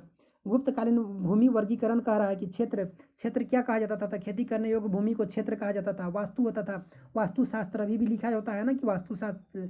तो निवास करने योग्य भूमि को वास्तु कहा जाता था। खील मतलब कि जो खिल गया मतलब कि भूमि योग्य जो भूमि नहीं होती थी खिल। ठीक है। भूमि योग्य नहीं होता था। अपरहत होता था जंगली भूमि को अपरहत कहा जाता था। चरागाह पशुओं के चरने के लिए छोड़ी गई भूमि को क्या कहा जाता था? तो चरागाह कहा जाता था। ठीक है, इसमें से मतलब कि 2-3 में मतलब पूछा जाता है। देख लीजिएगा, क्षेत्र वास्तु और खील जो होता था, अपरहत जंगली भूमि। इंपॉर्टेंट क्वेश्चन अभी अधिकांश बार अगर क्वेश्चन यहाँ से अगर बनेगा तो यही बनेगा कि अपरहत मतलब कैसा था, तो जंगली भूमि को। किस शासक ने 4 अश्वमेध यज्ञ किया था, तो कौन था, प्रवरसेन प्रथम ने 4 में अश्वमेध यज्ञ किया था। कायस्थ शब्द का उल्लेख मुद्रा राक्षस में मिलता है। ईंटों से निर्मित जो गुप्तकालीन मंदिर कहाँ स्थित है, तो बिठूर कानपुर में स्थित है ये। कुमारगुप्त के समय में ही मध्य भारत में रजत सिक्कों जो मयूर शैली का प्रचलन हुआ, इसमें महेंद्रादित्य की उपाधि धारण की। कौन, तब पीछे भी देख चुके हैं, कुमारगुप्त ने किया था, महेंद्रादित्य की उपाधि धारण किया था रजत सिक्कों पर मयूर शैली में। ठीक है, नालंदा विश्वविद्यालय का स्थापना कुमारगुप्त के शासनकाल में ही हुआ था। बहुत बार क्वेश्चन पूछा जा चुका है और आप में से सबको यह मालूम भी होगा। गुप्त काल में पैठन की प्रसिद्धि का क्या कारण था, व्यापारिक मंडी। कथा शतरंज का खेल मतलब कि भारत में गुप्त काल के दौरान प्रारंभ हुआ। शतरंज का खेल कहाँ, तो भारत में ही प्रारंभ हुआ, जहाँ इसे चतुरंग के नाम से जाना जाता था। भारत से ये ईरान और तत्पश्चात यूरोप पहुंचा। भारत से ही ईरान और तत्पश्चात कहाँ पहुंचा था, यूरोप पहुंचा। गुप्त काल में किस बंदरगाह से दक्षिण पूर्वी एशियाई राष्ट्रों को जहाज रवाना होते थे, तो ताम्रलिप्ति से ही होता था। किस चीनी यात्री ने गुप्त काल में भारत के देशों का वर्णन, भारत की दशा का वर्णन किया है, तो फाहियान, ये कल भी बता चुके हैं। चीनी यात्री। भारत हिंदू देवी देवताओं को समर्पित सबसे प्राचीन मंदिर किसके काल का है, तो गुप्त काल का ही है। सती प्रथा का प्रथम अभिलेख है, साक्ष्य जो एरन से प्राप्त हुआ है, एरन अभिलेख से। यह अभिलेख 510 ईस्वी का है, जिसमें गोपराज नामक जो सेनापति थे उसके पत्नी के मतलब कि स्त्री के सती होने का उल्लेख है। ये तो नहीं पूछेगा कि किसके नाम का किसका गोप राज्य पूछा जाता है, एरन अभिलेख याद रखिएगा। सती प्रथा का प्रथम मतलब कि साक्ष्य वहीं से प्राप्त होता है। गुप्त काल में चीन से भारत में किस वस्तु का आयात किया जाता था, मतलब कि गुप्त काल में चीन से भारत में किस वस्तु का वहाँ से मंगाया जाता था, तो आयात मतलब कि निर्यात, आयात में मंगाया जाता था, यानी कि रेशमी कपड़े वहाँ से मंगाया जाता था। कलहन के अनुसार अशोक ने अपने 7वें वर्ष में कश्मीर को जीता तथा कश्मीर में श्रीनगर की स्थापना की। तो कैमा वर्ष में जीता था, 7वें वर्ष में जीता। कलहन के किसने, तो अशोक ने जीता। और क्या किया था, श्रीनगर मतलब कि नगर की स्थापना की कश्मीर में। इंपॉर्टेंट क्वेश्चन है ये। कहता है कि गणराज्यों के अंत के लिए कौन उत्तरदायी था, तो गणराज्यों के अंत के लिए जो उत्तरदायी था समुद्रगुप्त ही था। गुप्त काल का प्रसिद्ध खगोल शास्त्री कौन था, तो आर्यभट्ट था। बीपीएससी में क्वेश्चन पूछा गया है ये। गुप्तकालीन चित्रकला का उत्कृष्टतम रूप जो मिलता है कहाँ मिलता है, तो अजंता में मिलता है। गुप्त मतलब कि अजंता मतलब कोई नहीं जानता है, यानी कि गुप्त है ये। ठीक है, विशाख दत्त कृत नाटक जो देवी चंद्रगुप्तम में उल्लेख मिलता है कि चंद्रगुप्त द्वितीय ने अपने बड़े भाई रामगुप्त की हत्या की। बीपीएससी में क्वेश्चन पूछा हुआ है, शायद इसी साल ये क्वेश्चन पूछा हुआ था ये। विशाख दत्त कृत नाटक देवी चंद्रगुप्तम में उल्लेख मिलता है। रामगुप्त मतलब काफी कायर था, अपना पत्नी का मतलब कि इसका मतलब किडनैप हो जाता है, तो बाद में क्या करता है चंद्रगुप्त द्वितीय मतलब कि एक वेशभूषा बदल करके जाता है और बाद में मतलब क्या करता है कि क्या नाम था उसका, भूल रहे हैं, उसको मार देता है। उसके बाद क्या करता है कि अपना भाई को भी मार करके इसका पत्नी है उससे मतलब कि शादी कर लेता है। ठीक है, तो विशाख दत्त कृत जो नाटक है देवी चंद्रगुप्तम में उल्लेख मिलता है कि चंद्रगुप्त द्वितीय ने अपने बड़े भाई मतलब रामगुप्त की हत्या की। इंपॉर्टेंट क्वेश्चन हो जाता है। किसके स्वर्ण सिक्कों में हीन यानी कि मिलावट धातु का प्रतिशत सर्वाधिक है, मतलब हीन मतलब मिलावट का, तो स्कंद गुप्त के सिक्कों में काफ़ी इसमें मिलावट है। गुप्त काल में लिखित संस्कृत नाटकों में स्त्रियों और शूद्रों का संवाद किस भाषा में है, तो स्त्री और शूद्रों का उस समय जो संवाद है किस में है, तब प्राकृत भाषा में ही है, क्योंकि वहाँ आम जो बोलचाल के भाषा था प्राकृत ही था। गुप्त वंश का अंतिम शासक कौन था, विष्णुगुप्त। चंद्रगुप्त द्वितीय विक्रमादित्य किस कारण से शाकाहारी कहा गया, तो ये शकों पर विजय के कारण ही से शाकाहारी कहा गया। किस अभिलेख में समुद्रगुप्त को लिच्छवी दौहित्र बताया गया है, तो किस में बताया गया था, प्रयाग अभिलेख में बताया गया। हुनों ने स्कंद गुप्त के शासनकाल में आक्रमण किया, इसमें स्कंद गुप्त ने हुनों को विजय प्राप्त की। पूछा जाता है कि हुनों के आक्रमण को किसने विफल कर दिया, तो स्कंद गुप्त ने। इंपॉर्टेंट क्वेश्चन छपता है, याद रखिएगा। हुनों के आक्रमण को किसने विफल कर दिया, तो स्कंद गुप्त ने। गुप्त काल में श्रेणियों की बड़ी संस्था जिसे शिल्प श्रेणियाँ के सदस्य को क्या कहा जाता था, तो शिल्प श्रेणियों में जो होता था अधिक इसको नियम कहा जाता था। अग्रहार से क्या मतलब कि तात्पर्य है, तो ब्राह्मणों को दिए जाने वाला भूदान को अग्रहार कहा जाता था। Important question. विदिशा के पास उदयगिरी गुफाओं का निर्माण किस काल में हुआ था, तो ये गुप्त काल में ही हुआ था। बराह गुफा का निर्माण किस देवता के सामान में करवाया गया, तो भगवान विष्णु के, बराह विष्णु का ही अवतार होता है, तो भगवान विष्णु। गुप्त गुप्त साम्राज्य के समकालीन जो राजवंश था ये वाकाटक राजवंश था, मतलब कि गुप्त के ये समकालीन ही था। ये सब वाकाटक नाग हुन ये सब इसी के समय में हुआ था, इसके समकालीन था। तो वाकाटक राजवंश इसका संस्थापक विंध्य शक्ति था और सर्वसेन 330 ईस्वी में, 255 ईस्वी में विंध्य शक्ति और 330 में सर्वसेन। तो वाकाटक राजवंश का संस्थापक पूछा जाता है। विंध्य शक्ति ही ऑप्शन में रहे या सर्वसेन जो रहे। ठीक है, तो विंध्य शक्ति अधिकांश देखने को मिलता है। नाग राजवंश का भव नाग ये 305 ईस्वी में, त्रिकुटक राजवंश था मतलब कि इंद्रदत्त के द्वारा। हुन राजवंश तोरमान, इंपॉर्टेंट, मोस्ट इंपॉर्टेंट, याद रखिए, हुन तोरमान मतलब कि हुन राजवंश तोरमान, ठीक है। और शालकायन राजवंश देववर्मन के द्वारा। और विष्णुकुंडी राजवंश ये विक्रमेंद्र प्रथम के द्वारा। माथुर राजवंश ये अच्युत और शंकर वर्मन के द्वारा है ये, ठीक है। तो इसमें से दो ही इंपॉर्टेंट है जहाँ से क्वेश्चन बनता है, एक वाकाटक राजवंश याद रखिए, और हुन जो है ये हुन राजवंश, ये दो याद रखिए, ठीक है। सर्वसेन या विंध्य शक्ति जो रहे, और हुन राजवंश तोरमान, दो इंपॉर्टेंट रहेगा, काम चल जाएगा, दो याद रहेगा, हो जाएगा, ठीक है। गुप्त उत्तर काल मतलब कि गुप्तों के बाद का काल। गुर्जर प्रतिहार वंश का संस्थापक जो स्थापना किस शासक ने की थी, तो नागभट्ट प्रथम ने किया था, इंपॉर्टेंट क्वेश्चन है ये। राष्ट्रकूट साम्राज्य की स्थापना किसने की थी, दंती दुर्ग के द्वारा किया गया था, ये भी इंपॉर्टेंट है। गुप्तोत्तर काल में भारत में मुख्यतः किसका आयात किया जाता था, तो ये घोड़े का आयात किया जाता था। गुप्तोत्तर काल में भारत आयात मतलब कि घोड़ों को मंगाया जाता था। मौखरी शासकों की राजधानी कहाँ थी, तो कनौज था। मौखरी राजवंश के शासकों की राजधानी कनौज। सम्राट हर्षवर्धन ने अपने शासन में कनौज तथा प्रयाग में 2 बौद्ध महासम्मेलनों का आयोजन किया था। किसने किया था, सम्राट हर्षवर्धन ने किया था। कनौज और प्रयाग में क्या किया था, तो 2 बौद्ध महासम्मेलनों का आयोजन किया था। बाल विवाह की प्रथा किसके शासनकाल में आरंभ हुआ था, तो कुषाण काल में हुआ था, ठीक है। प्राचीन भारत में सिंचाई कर को क्या कहते थे, सिंचाई कर को मतलब कि विदक भागम कहा जाता था, या भाग जो भी कहिए, विदक भागम सिंचाई कर को प्राचीन भारत में, ठीक है। हर्ष के शासनकाल में अवंती युद्ध और शांति का अधिकारी था, मतलब कि हर्ष के शासन में अवंती जो है युद्ध और शांति का अधिकारी था। इसके अतिरिक्त कुछ अन्य अधिकारी जो निम्नवत है। सिंहनाद जो होता था सेनापति को। कुंतल अश्व सेना का प्रधान को कुंतल कहा जाता है। स्कंद गुप्त हस्त सेना का प्रधान होता था। उसके आगे कहता है सामंत या महाराज, जो नागरिक प्रशासन का प्रमुख होता था, सामंत या महाराज, ठीक है। तीसरी शताब्दी में वारंगल किस लिए प्रसिद्ध था, तो लोहे के यंत्र उपकरणों हेतु यह वारंगल प्रसिद्ध था। छपने वाला क्वेश्चन में से इंक्लूड कीजिए। पुराणों के अनुसार चंद्र पूछेगा वारंगल तीसरी शताब्दी में तो लोहे के यंत्र या उपकरणों हेतु प्रसिद्ध था। पुराणों के अनुसार चंद्रवंशीय शासकों का मूल स्थान किसे माना जाता है, तो प्रतिष्ठानपुर या पैठानपुर, जो भी ऑप्शन में रहे। कहता है हर्षचरित नामक पुस्तक का रचयिता कौन है, तो बाणभट्ट के द्वारा लिखा गया हर्षचरित्र। इंपॉर्टेंट क्वेश्चन पूछा जाता है, ऐसा क्वेश्चन में गलती नहीं होना चाहिए। हर्ष का शासनकाल कब से कब तक था, तो 606 से लेकर के 641 ईस्वी तक था। सम्राट हर्ष ने अपनी स्थानीय राजधानी जो है थानेश्वर से कहाँ हस्तांतरित कर दिया, तो कन्नौज में हस्तांतरित ये कर दिया था। कवि बाणभट्ट कहाँ के निवासी था, तो ये औरंगाबाद महाराष्ट्र का निवासी था। नर्मदा नदी पर सम्राट हर्ष ने दक्षिणावर्ती जो अभियान को पुलकेशिन द्वितीय ने रोका था, तो सम्राट हर्ष के अभियान को किसने, तो पुलकेशिन द्वितीय ने रोका था। मौर्य द्वारा निर्मित सुदर्शन झील काठियावाड़ में का जीर्णोद्धार एक शक शासक रुद्रदामन ने करवाया था। तो इसका जीर्णोद्धार जो है सुदर्शन झील का जीर्णोद्धार तो किसके द्वारा, तो शक शासक रुद्रदामन प्रथम ने करवाया था। इंपॉर्टेंट क्वेश्चन है। नालंदा विश्वविद्यालय किस राज्य में स्थित है, तो नालंदा विश्वविद्यालय कहाँ है, तो बिहार में, जानते ही हैं, ठीक है। वेनसांग किस राजा के शासनकाल में भारत आया था, तो सम्राट हर्षवर्धन के काल में। भारत में नारियल की खेती कब प्रारंभ हुई थी, तो सातवाहन काल में नारियल की खेती प्रारंभ हो गया था। कैसे शब्द का मतलब कैसे शब्द का प्रयोग किस लिए था, रेशम के लिए किया जाता था। कैसे का, तो कैसे शब्द का इंपॉर्टेंट क्वेश्चन हो जाएगा ये। गुप्तोत्तर काल का प्रमुख व्यापारिक केंद्र कौन था, तो व्यापारिक केंद्र जो था ये कनौज ही था गुप्तोत्तर काल का। इंपॉर्टेंट क्वेश्चन पूछा गया क्वेश्चन है ये। वेनसांग की भारत की यात्रा के समय सूती वस्त्रों के उत्पादन के लिए सबसे प्रसिद्ध नगर जो था कौन था, तो मथुरा था। गुप्तोत्तर काल में भूमि का स्वामित्व किसके हाथ में था, तो भूमि का जो स्वामित्व था किसके हाथ में था, तो ग्राम सभा के हाथ में था। भारत का सबसे प्राचीन विश्वविद्यालय कौन है, तो नालंदा विश्वविद्यालय ही है। भीनमाल की यात्रा किस चीनी यात्री ने किया है, तो भीनमाल की यात्रा किस चीनी यात्री ने की थी, तो वेनसांग ने किया था। चीनी यात्री इत सिंह ने बिहार पर आकर भ्रमण किस समय किया था, 672 ईस्वी में किया था ये।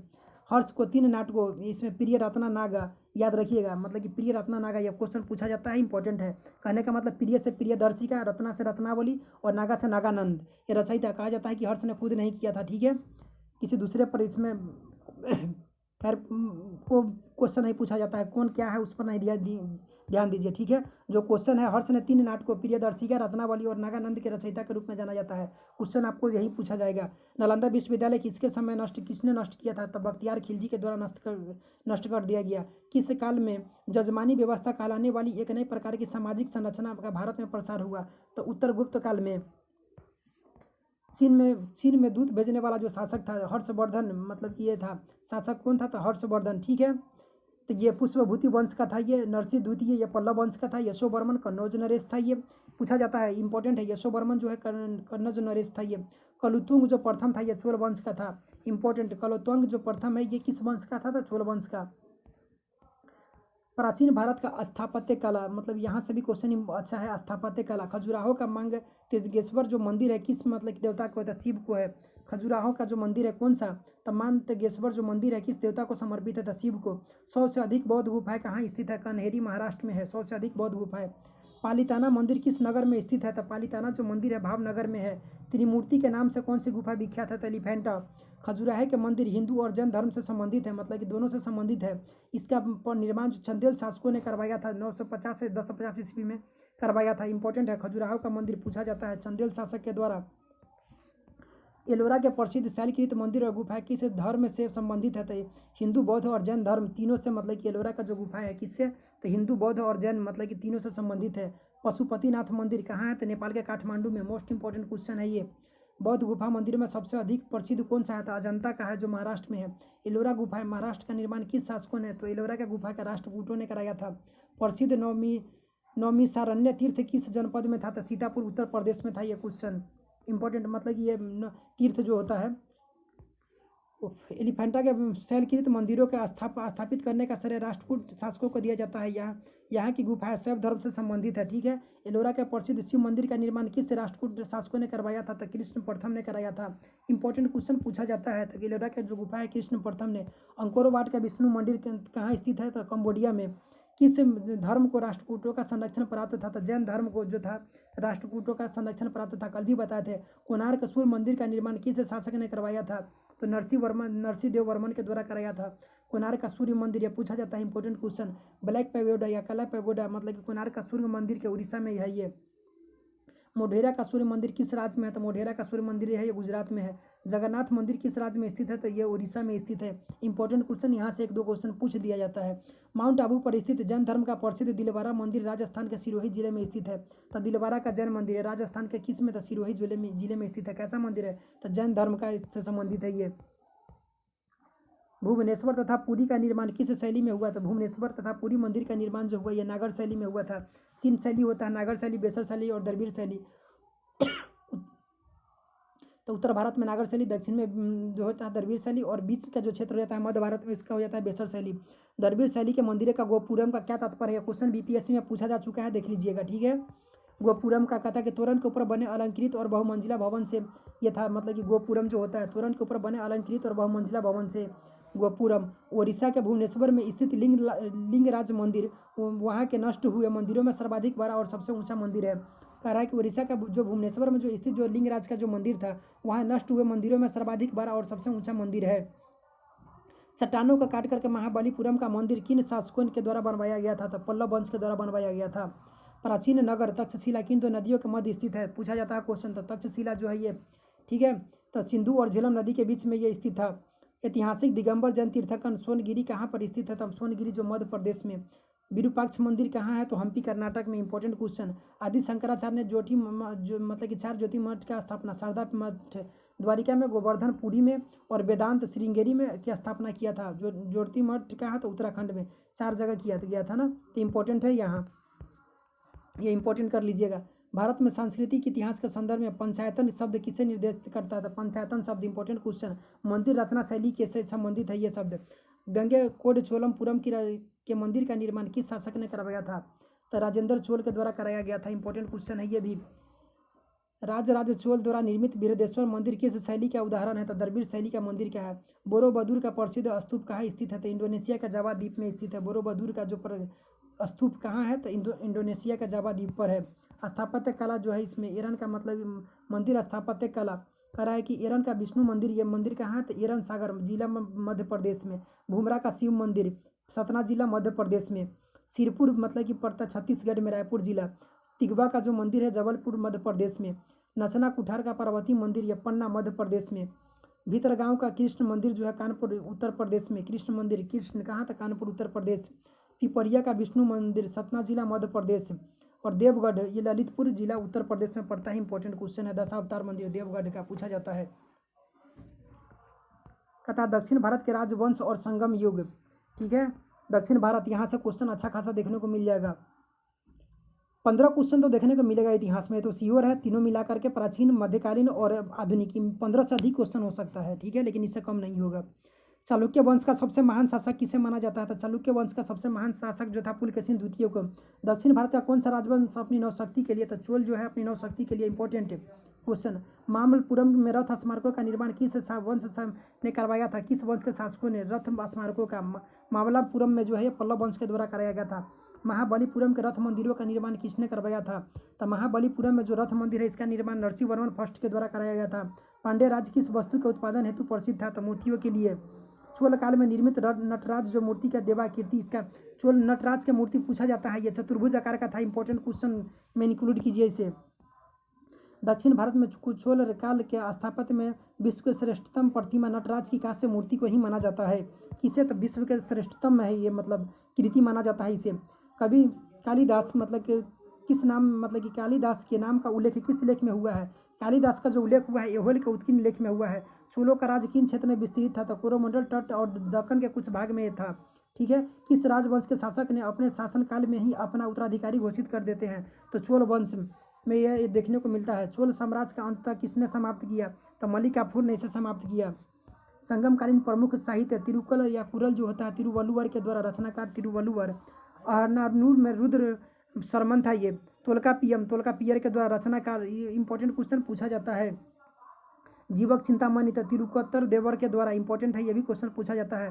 शिल्पाधिकारम जो अलिंगो अडिगल के द्वारा इंपॉर्टेंट क्वेश्चन छपता है ये। मलि मेखला जो शीतल सतनार के द्वारा, और मरुगर्मपाद्य जो है ये नकीरर के द्वारा किया गया। ठीक है। तो इसमें से 2-3 जो है इंपॉर्टेंट है, बता दे रहे हैं कौन सा इंपॉर्टेंट होना चाहिए। शिल्पाधिकारम इंपॉर्टेंट है, इसको याद रखिए। तोल्कापियम ये 2 इंपॉर्टेंट है, और मलि मेखला ये 3 ऐसा है जो इसको याद रखिए। और ये कुरल जो होता है इसमें तिरुवल्लुवर, ये तो याद ही होगा। ठीक है। इसमें से 2 जो 3 है ये काफ़ी इंपॉर्टेंट है। कहता है कि प्रमुख राजवंश राजधानी और जो इसका जो संस्थापक था, एक नज़र इस पर भी, इसे भी देख लीजिए। चोल वंश की राजधानी कहाँ था? तो तंजौर पूछ दिया जाता है, डायरेक्ट ये क्वेश्चन बनता है। इसमें कोई 19-20 नहीं, सीधे पूछेगा राजधानी और इसका संस्थापक। 1 नंबर का ही क्वेश्चन रहेगा ये, मतलब कि 1 लाइन में ही पूछा जाता है। तो चोल वंश की राजधानी कहाँ था? तो तंजौर। इसका संस्थापक विद्यालय। पल्लव वंश का राजधानी पल्लव, तो कांचीपुरम श्री विष्णु के द्वारा। राष्ट्र संस्थापक राष्ट्रकूट, मान्यखेत राजधानी और दंती दुर्ग। इसका संस्थापक कौन था? तो राष्ट्रकूट का दंती दुर्ग। ये 3 तो एकदम ये 3 जो लाइन से एकदम याद होना चाहिए, जुबान पर होना चाहिए। चोल वंश का संस्थापक विद्यालय पल्लव का, श्री विष्णु, राष्ट्रकूट का दंती दुर्ग। और तीनों का राजधानी तो चोल का तंजौर हो गया। ठीक है। पल्लव वंश का कांचीपुरम, राष्ट्रकूट का मान्यखेत पूछा जाता है, इसका राजधानी में यहाँ से पूछा गया है क्वेश्चन अधिक बार। होयसल वंश द्वार समुद्र, इसका विष्णुवर्धन। काकतीय वंश का अमकोंड इसका राजधानी था, और बीटा प्रथम इसका जो था ये संस्थापक। गंग वंश का प्रहस्त प्रथम संस्थापक, और तलकाड और कुबलाल इसका राजधानी था। पाल वंश मुंगेर गोपाल के द्वारा, इंपॉर्टेंट बिहार के एग्जाम्स की दृष्टि से। सेन वंश का राजधानी लखनौती, इंपॉर्टेंट, मोस्ट इंपॉर्टेंट है। सामंत सेन इसका जो हो गया संस्थापक, लखनौती याद रखिए। पांडे वंश मदुरै नोडियन के द्वारा। गुर्जर प्रतिहार कन्नौज राजधानी, नागभट्ट प्रथम इसका संस्थापक। चालुक्य यानी कि कल्याणी का चालुक्य पूछेगा तो यह कल्याणी का चालुक्य का राजधानी मानेखेत, बाद में कल्याणी हो गया, कल्याण। तैलप द्वितीय के द्वारा, इसका संस्थापक कौन था? तो तैलप द्वितीय। लेकिन अगर बादामी का चालुक्य पूछा जाए तो इसमें जो हो जाता है वातापी हो जाता है, और जैसी प्रथम इसके यहाँ। चालुक्य मतलब कि बेंगी के चालुक्य, तो बेंगी इसका राजधानी, और विष्णुवर्धन, तो तीनों अलग अलग है। ठीक है। गहरवाल वंश जो वाराणसी मतलब चंद्रदेव के द्वारा। और सोलंकी वंश की राजधानी अहिलवाड़ था, और ये मूलराज प्रथम भी कहा जाता है। परमार वंश का उपेंद्र, और धारा नगरी इसका राजधानी था परमार वंश का। और कलचुरी वंश का त्रिपुरी हो जाता है राजधानी कोक्कल के द्वारा। और चौहान वंश का अजमेर और अहिछत्र, और वासुदेव संस्थापक। चंदेल वंश खजुराहो नन्नू के द्वारा संस्थापक। मीनाक्षी मंदिर कहाँ स्थित है? तो मदुरै में स्थित है। कहाँ? तो मदुरै में मीनाक्षी मंदिर। चोलों के अधीन ग्राम प्रशासन के बहुत से आलेख किस शिलालेख में है? तो उत्तर मेरूर में है। चोलों के अधीन ग्राम प्रशासन, चोल काल किस लिए था? अपने ग्राम प्रशासन के लिए काफ़ी विस्तृत है, मतलब ये काफ़ी मतलब कि विख्यात है, जाना जाता है। किसके शासनकाल में उत्तर में आलेख है? किन शिलालेख में है? तो ग्राम प्रशासन का, तो उत्तर मेरूर से जो शिलालेख है उसमें इसका वर्णन मिलता है। किसके शासनकाल में चीन में 72 व्यापारी भेजे गए? तो कुलुतुंग प्रथम के शासनकाल में 72 को व्यापारी कहाँ भेजा गया? तो चाइना भेजा गया। ठीक है। बंगाल की खाड़ी को चोल झील का स्वरूप प्रदान करने वाला शासक कौन था? तो राजेंद्र प्रथम था। शक्ति के विस्तार में, सैनिक शक्ति के में काफ़ी विस्तार किया। कौन था? राजेंद्र प्रथम। संगम साहित्य का किस दक्षिणी राजवंश का उल्लेख नहीं मिलता है? तो कदम्ब वंश का इसमें नहीं उल्लेख मिलता है। चोरचेल पांडे का मिलता है, लेकिन कदम्ब वंश का नहीं मिलता है। कहता है धार्मिक कविताओं का संकलन मतलब कुरल किस भाषा में है? तो कुरल जो है तमिल भाषा में है, इंपॉर्टेंट है। तमिल का साहित्य कहा जाता है तिरुकुल। इसे कदम्ब राजाओं की राजधानी कहाँ थी? तो वनवासी था। कदम्ब राजा पूछा जाता है। कदम्ब का पेड़ मतलब कि कहाँ था? वन में, वनवासी। ठीक है, ऐसे बता रहे हैं। कदम्ब राज का राजधानी मयूर शर्मन ने की थी। कदम्ब राज का जो स्थापना है किसके द्वारा? तो मयूर शर्मन ने किया था। कदम्बों के चौथी राजधानी में उत्तरी कर्नाटक और कोंकण के अपनी सत्ता स्थापित की थी। कहाँ तक? चौथी शताब्दी में। कहाँ? तो चौथी शताब्दी में उत्तरी राजधानी और कोंकण में अपनी सत्ता स्थापित की थी। तमिल रामायण अथवा रामावतारम का लेखक कौन था? तो कंबन है। इंपॉर्टेंट क्वेश्चन, कंबन या कुंबन जो भी कहिए। श्रीलंका को पूर्ण स्वतंत्रता किस चोल राजा ने प्रदान की और सिहल के राजकुमार के साथ अपनी पुत्री का विवाह किया था? कुलतुंग प्रथम हुई। चोल दक्षिण भारत में उत्तम मतलब चोल दक्षिण भारत में उत्तम ग्राम प्रशासन के लिए जाने जाते हैं। इंपॉर्टेंट क्वेश्चन अभी बताए हैं ना थोड़ी देर पहले। दक्षिण भारत में प्रसिद्ध जो है तकोलम का युद्ध किसके मध्य हुआ था? तो चोल और राष्ट्रकूटों के बीच जो हुआ था क्या था? तकोलम का युद्ध।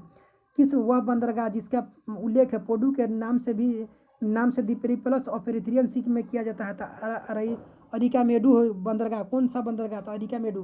बीपीएससी क्वेश्चन पूछा हुआ था। द पेरिप्लस ऑफ एरिथ्रियन सी के लेखक कौन है? तो इसमें ऑप्शन ई था इसका। अब मतलब कि अज्ञात है, इसका पता नहीं है कि कौन है। ठीक है, कहता है कि जन साहित्य में वर्णित कन्नगी यानी कन्नगी कौन है? तो तीन कन्नगी कौन है? तो मणि मेखले की नायिका है ये। तमिल महाकाव्य जो है मणि मेखले की नायिका है कन्नगी। कन्नगी पूजा, पत्नी पूजा, ये सब चेर राजाओं ने सबसे पहले सेन गुटमन जो चेर राजाओं के सबसे प्रसिद्ध जो क्या था?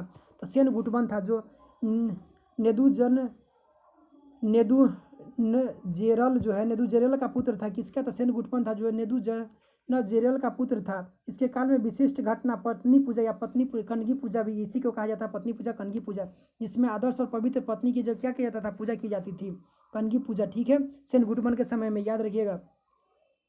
संगम वंश का प्रसिद्ध कौन सा ग्रंथ है बौद्ध धर्म से संबंधित है? तो मणि मेखले।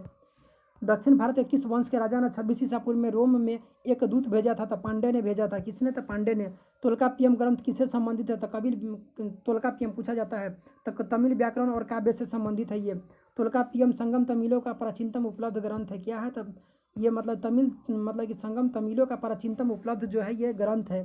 किस नदी को पांडे राजा का जीवन रेखा? तो वेंगी को कहा जाता था पांडे राज का जीवन। कन्नड़ साहित्य का त्रिरत्न कौन है? तथा कन्नड़ साहित्य का पूछा जाता है, ये इंपॉर्टेंट क्वेश्चन छपने वाला है। तो पंपा, पोन्ना और रत्ना जो है ये कन्नड़ साहित्य के त्रिरत्न इसको कहे जाते हैं। संगम काल में चोल शासकों के सबसे प्रतापी राजा कौन था? तो चोल ये कारिकल था। कौन था? तो कारिकल था। महाभारत का सर्वप्रथम तमिल अनुवादक कौन था? तो देवनार थे ये। महाभारत का सर्वप्रथम तमिल जो अनुवादक कौन था? तो पेरू देवनार। ठीक है, दक्षिण भारतीय प्रसिद्ध काव्य कुरल के लेखक तो तिरुवल्लुवर। अभी देखे है ना। संगमकालीन चोलों में धर्म क्या था? तो शैव धर्म था। संगम युग के शास्त्रीय ग्रंथों का रचना काल क्या है? तो 100 ईसा पूर्व से 100 ईस्वी है इसका। राजेंद्र प्रथम ने गंगेकोंड चोलपुरम को अपनी नई राजधानी बनाता था। गंगेकोंड चोल की उपाधि धारण की थी किसने? ने तो राजेंद्र प्रथम ने। क्वेश्चन पूछा जाता है। गंगेकोंड चोलपुरी कोड मतलब कि राजेंद्र प्रथम ने गंगेकोंड चोलपुरम को अपनी राजधानी बनाया तथा क्या मतलब कि एक उपाधि धारण किया? गंगेकोंड चोल का उपाधि धारण किया। ठीक है, कहता संगमकालीन जो प्रचलित जो शब्दावली है वरियम। तो वरियम क्या था? तो क्षेत्र की उपज की दृष्टि से लिया जाने वाला जो कर था इसे वरियम कहा जाता था। लेकिन अगर वरियर पूछा जाए तो वरियम वसूलने वाला अधिकारी को वरियर होता था। वरियर पूछा जाए तो मतलब कि वरियम जो वसूलने वाला अधिकारी होता था उसके वरियर, और वरियम होता था तो क्षेत्र के मतलब कि जो कर लिया जाता था उसको। कराई होता था भू राजस्व लगान उपज का जो क्या था? तो कराई जो था संगम काल में जो मतलब कि भू लगान क्या था? तो 1/6 था, याद रखिएगा। इराई जो था, कराई जो हो गया भू राजस्व लगान हो गया, ये इराई कराई और कराई था। और इराई हो गया सामंतों द्वारा दिए जाने वाला कर। युद्ध में लूटे हुए माल को राज्य का जो हिस्सा होता था वो इराई होता था। और इराबू जो था जबरन लिया जाने वाला जो उपहार, दक्षिण भारत का जो शब्द है ये सब है। तो दक्षिण ये जबरन लिया जाने वाला जो कर होता था वो इराबू होता था। और उलंगू या संगम जो होता था सीमा शुल्क और मार्ग कर। राज्य की आय का दूसरा जो सर्वप्रमुख जो स्रोत था यही था। प्रमुख क्या था? तो ये भू राजस्व लगान था। ठीक है, 1/6 भाग था जिसको कराई कहा जाता था। और जो उलंगू या संगम जो था ये दूसरा स्रोत था, ये सीमा शुल्क ये था। ये कड़मई या पावड्डू जो था राजा को दिया जाने वाला जो शुल्क होता था कड़मई होता था। मावली वेली जो होता था भूमाप इकाई होता था। कलम जो था अनाज की तौल की इकाई को क्या बोला जाता था? कलम। तो कलम से तौल करके लिख लीजिए कितना हो, तो ये कलम हो गया, अनाज के तौल की इकाई हो गया। कहता है कि संगमकालीन साहित्य में राजा के लिए कौन कौन राजा के लिए देखिए कौन को मन्नन शब्द प्रयुक्त होता था। ये सब जो संगम ये सब किसके लिए था? राजा के लिए कौन शब्द को और मन्नन जो राजा के लिए ही।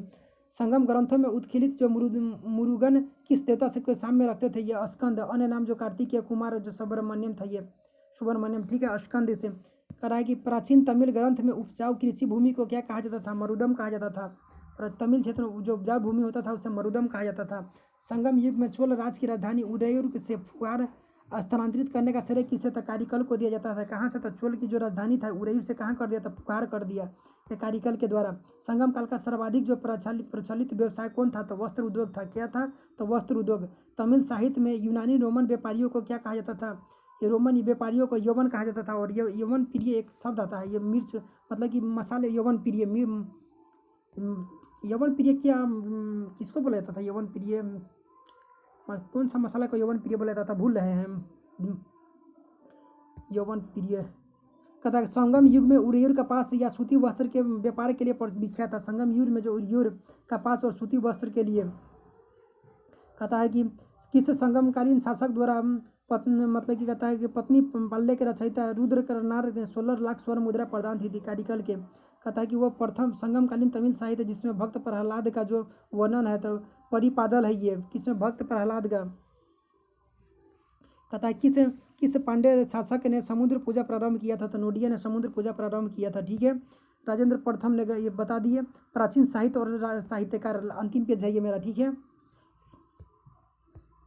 हिंदू विधि के प्रसिद्ध जो पुस्तक दाय भाग के रचयिता कौन है? पूछा जाता है क्वेश्चन। तो जीमूत वाहन है दाय भाग के लेखक है। हिंदू विधि के जो प्रसिद्ध पुस्तक है ये। मेरुतुंग द्वारा रचित प्रबंध चिंतामणि किन शासकों का वर्णन है? तो गुजरात के शासकों का। आर्यभट्ट कौन थे? तो भारतीय गणितज्ञ और खगोल शास्त्री था आर्यभट्ट। बंगाल के शासक रामपाल की जीवन कथा रामचरित्र के रचयिता कौन है? तो संध्याकार नंदी है ये, ठीक है। बंगाल के शासक रामपाल का जीवन कथा क्या है? तो रामचरित्र के लेखक रचयिता कौन है? तो संध्याकार नंदी। कल्हन द्वारा रचित राज तरंगिनी का किसने आगे बढ़ाया था? जोनराज और श्रीवर ने क्या किया था? इसको आगे बढ़ाया। पंचतंत्र मूल रूप से किसके द्वारा लिखा गया था? तो पंडित विष्णु शर्मा के द्वारा। इंपॉर्टेंट क्वेश्चन है। पंचतंत्र भारत की सर्वाधिक बार अनुवादित साहित्यिक पुस्तक मानी जाती है। मूलतः संस्कृत में रचित, मतलब कि पंचतंत्र क्या मतलब कि मूलतः जो है ये संस्कृत में लिखा गया था। क्वेश्चन पूछा जा सकता है। 15 भाषाओं का तथा 40 विदेशी भाषा में अनुवाद हुआ है। मुगल काल में इसका फारसी अनुवाद अनवर सुहेली नामक शीर्षक से किया गया। क्वेश्चन पूछा जाएगा, जब आगे पढ़िएगा तो उसमें मिलेगा अनवर सुहेली पंचतंत्र का फारसी अनुवाद। अष्टाध्यायी के रचयिता कौन थे? तो पाणिनि थे अष्टाध्यायी के लेखक जो रचयिता, ठीक है। चरक संहिता नामक पुस्तक किस विषय से संबंधित है? तो चिकित्सा से संबंधित है। पृथ्वीराज रासो के रचयिता कौन है? तो चंद्रवरदाई। पृथ्वीराज रासो एक आता है पृथ्वीराज विजय, तो उसमें जयानक हो जाता है। 10 कुमार चरित्र के लेखक कौन है? तो दंडी है। 10 कुमार चरित्र के लेखक दंडी। इंपॉर्टेंट है, यहाँ से क्वेश्चन कुछ देखने को मिल जाएगा एक क्वेश्चन। गणित की प्रसिद्ध पुस्तक लीलावती के लेखक कौन है? तो भास्कराचार्य है। लीलावती के जो गणित के पुस्तक है क्या था? इसका फैजी द्वारा अनुवाद किया गया था। इसका लेखक पूछा जाता है भास्कराचार्य। गीत गोविंद के रचयिता जयदेव किसके सभा को सुशोभित करते थे? तो लक्ष्मण सेन की सभा को। मिलिंद पन्हो किस भाषा का ग्रंथ है? तो पाली ग्रंथ है ये। नागानंद रत्नावली और प्रियदर्शी का किसका रचयिता है? तो हर्षवर्धन का। अभी भी पीछे देखे हुए थे इस क्वेश्चन को। शिल्पाधिकारम का लेखक कौन है? तो एलिंगो आडिगल। ये क्वेश्चन भी पीछे था। संस्कृत ग्रंथ पृथ्वीराज विजय, यहाँ जयानक या जगनक जो भी ऑप्शन में रहे जयानक ही होता है। विश्वकोशीय ग्रंथ किसे कहा जाता है? तो बृहत संहिता को कहा जाता है। किसे? तो बृहत संहिता को विश्वकोशीय ग्रंथ है। महाभाष्य के लेखक पतंजलि शुंग का, ये कहाँ? शुंग काल के शासक पुष्यमित्र शुंग के समकालीन तथा उसके पुरोहित थे। मोस्ट इंपोर्टेंट क्वेश्चन है ये, ठीक है। स्वदरानंद किसके रचना है? तो अश्वघोष की रचना है स्वदरानंद। ये क्वेश्चन पूछा जाता है अश्वघोष की। मनुस्मृति मुख्यतः किसमें संबंधित है? तो समाज व्यवस्था से मनुस्मृति। भारत का प्रथम विधि निर्माता किसे माना जाता है? तो मनु को माना जाता है। मिलिंद पन्हो नामक रचना राजा मिलिंद जो मीनांडर तथा किस बौद्ध भिक्षु के मध्य संवाद है? तो नागसेन के बीच का ये संवाद है। इंपॉर्टेंट क्वेश्चन है। कश्मीर में हिंदू राज्य का इतिहास किस ग्रंथ से पता चलता है? तो कल्हन के राज तरंगिनी से जम्मू कश्मीर के इतिहास हमें पता चलता है। गाथा सप्तशती नामक मुक्तक काव्य की रचना किसने किया था? तो हाल ने किया था। कथा बीज गणित के क्षेत्र में अपने योगदान के लिए कौन जाने जाते हैं? तो बीज गणित के क्षेत्र में तो भास्कराचार्य जाने जाते हैं। थोड़ा आगे पीछे का आवाज़ भी आ रहा होगा, ठीक है। मैनेज कर लीजिएगा, कोई बात नहीं। कथा गुप्त काल की महत्वपूर्ण रचना है, कालिदास कथा है। कालिदास का रचना कांड कौन है? तो मालविका अग्निमित्रम, अभिज्ञान शकुंतलम, मेघदूतम, ऋतुसंहारम, कुमार संभवम, रघुवंशम, विक्रम। जहाँ वम यम यम ये सब आ जाएगा ना, मम मम में आएगा तो समझिए कालिदास का ही है। इसमें तो आप लोग को ये सब याद ही होगा। विशाख दत्त, देवी चंद्रगुप्त, मुद्रा राक्षस, ये सब, दंडी, 10 कुमार चरित्र, काव्य दर्शन, सिद्धसेन, न्यायावतार जो है सिद्धसेन के, भास का, स्वप्नवास दत्ता, ये important question, most important question, Bhasa का जो है कौन सा है? तो स्वप्नवास दत्ता या चारुदत्तम जो है भास का है। विष्णु शर्मा का भी देखे हैं पंचतंत्र। चरक का चरक संहिता हो जाता है। आर्यभट्ट का ब्रह्म सिद्धांत है। बुद्ध घोष शुद्धि मग्ग का है बुद्ध घोष। योगाचार मतलब किसका है? तो असंग का। उरुभंग भास का है। उरुभंग किसका है? तो भास का। भास का स्वप्नवास दत्ता चारुदत्त भी देखे थे ना भास का। यहाँ आगे भारवी, किरता अर्जुनियम के लेखक कौन है? तो ये मतलब कि भारवी है, इंपॉर्टेंट क्वेश्चन। अमर कोश मतलब कि अमर सिंह के द्वारा लिखा गया है। रावण वध वत्स भट्टी के द्वारा, रावण वध।